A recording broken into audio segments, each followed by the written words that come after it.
तांतनगर जलापूर्ति योजना में भ्रष्टाचार। जी हां, भ्रष्टाचार, वो भी जलापूर्ति योजना में बिना काम के ही ठेकेदार को 15 करोड़ का भुगतान कर दिए जाने की बात सामने आई है। तांतनगर जलापूर्ति योजना में ठेकेदार को भुगतान किया गया है। श्रीराम ईपीसी नामक एजेंसी ने आनंद सिंह को काम दिया था। तांतनगर जलापूर्ति योजना जांच समिति ने सरकार को अपनी रिपोर्ट सौंपी है। कार्यपालक अभियंता, कनीय अभियंता, प्रमंडलीय लेखा पदाधिकारी और ठेकेदार इस गड़बड़ झाले के दोषी बताए गए हैं। रिपोर्ट में कार्यपालक अभियंता के एमबी में काम और भुगतान का ब्यौरा सही से दर्ज नहीं है। तो करीब 15 करोड़ का ये गड़बड़ झाला तांतनगर जलापूर्ति योजना से जुड़ा, जिसमें बिना काम के भुगतान किया गया है। श्रीराम ईपीसी नामक एजेंसी ने आनंद सिंह को काम सबलेट किया था।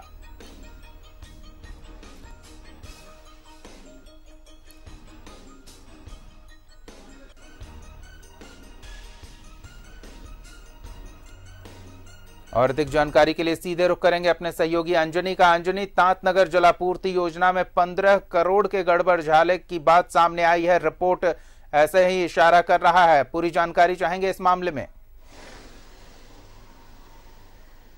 देखिए दीपक, ये जो जांच आई है, ये सरकारी जांच समिति की रिपोर्ट के बाद ये खुलासा हुआ है कि किस तरह से इसमें गड़बड़ झाला किया गया है। पहला तो 15 करोड़ का भुगतान किया गया है, ये एक बड़ा गंभीर मामला है। दूसरी बात है, काम को सबलेट किया गया है। ये कहीं ना कहीं काम को लेकर के यदि हम कहें तो ये एक बड़ा घोटाला नजर आता है। और तीसरी जो महत्वपूर्ण बिंदु इसमें है, जलापूर्ति योजना में जो पाइप का जो मेजरमेंट है, कहीं ना कहीं उसका जो एक विस्तृत ब्यौरा होना चाहिए था, उसमें गड़बड़ झाला दिख रहा है।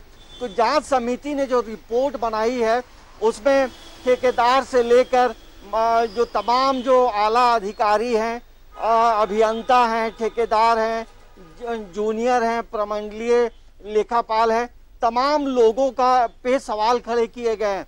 देखिए, झारखंड गठन के 21 वर्ष हो गए हैं दीपक, और कहीं ना कहीं राज्य के विकास के लिए तमाम काम हो रहे हैं। और वैसे में यदि इन चीज़ों को लेकर यदि भ्रष्टाचार के मामले आते हैं, भ्रष्टाचार के मामले उजागर होते हैं, तो ये बड़ा गंभीर मामला है। और ऐसे में जो वर्क रिपोर्ट या जो विकास का जो पैमाना बोले, विकास का जो दर होता है, उसमें भी भारी गिरावट होती है। जो काम 1 साल में होना है, वो काम 5 साल 10 साल में भी नहीं हो पाता है। तो जांच समिति ने जिस तरह से रिपोर्ट सौंपी है, तो हमें लगता है कि आने वाले समय में सरकार इस पे जरूर कड़ी कार्रवाई करेगी और ऐसे लोगों पे जरूर कार्रवाई होनी चाहिए, क्योंकि सरकारी पैसे का यदि कहीं बंदर बांट हो रही है तो एक बड़ा गंभीर मामला है। देखिए, झारखंड में जिधर भी नजरें दौड़ाएं, आपको घोटाले ही घोटाले आजकल नजर आते हैं। जमीन का मामला हो, स्वास्थ्य का मामला हो और जलापूर्ति का मामला, देखिए आम आदमी से जुड़ा होता है। जलापूर्ति मतलब पानी को लेकर के हर कोई की आवश्यकता होती है। और वैसे में यदि इस तरह से तांतनगर जलापूर्ति योजना में गड़बड़ी का उजागर हुआ है, तो हमें लगता है कि इसमें काम करने वाले तमाम लोग जो हैं संदेह के घेरे में हैं। और ये घेरा जो है कोई हम और आम जनता ने नहीं बनाई है, ये घेरा उन लोगों ने खुद बनाया है और इसका उजागर सरकारी जांच समिति ने की है। तो हमें लगता है कि अब आगे जैसे इस पे कार्रवाई होगी, कई लोग इसके घेरे में आएंगे, लपेटे में आएंगे, लेकिन तमाम चीज में यदि कोई पीसता है तो आम आदमी पीसता है।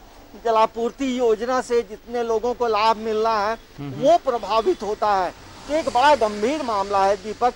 झारखंड एक नया राज्य है, 21 वर्ष बीत गए हैं, और यदि इस तरह के घोटाले होते रहेंगे तो राज्य कैसे प्रगति करेगा? आम आदमी को कैसे जो सुविधाएं मिलनी चाहिए समय पर? बिल्कुल, कड़ी कार्रवाई होनी चाहिए, यहाँ तक कि एक उदाहरण स्थापित हो, इस तरह की कार्रवाई होनी चाहिए। धन्यवाद अंजनी, इस तमाम बातचीत और जानकारी के लिए।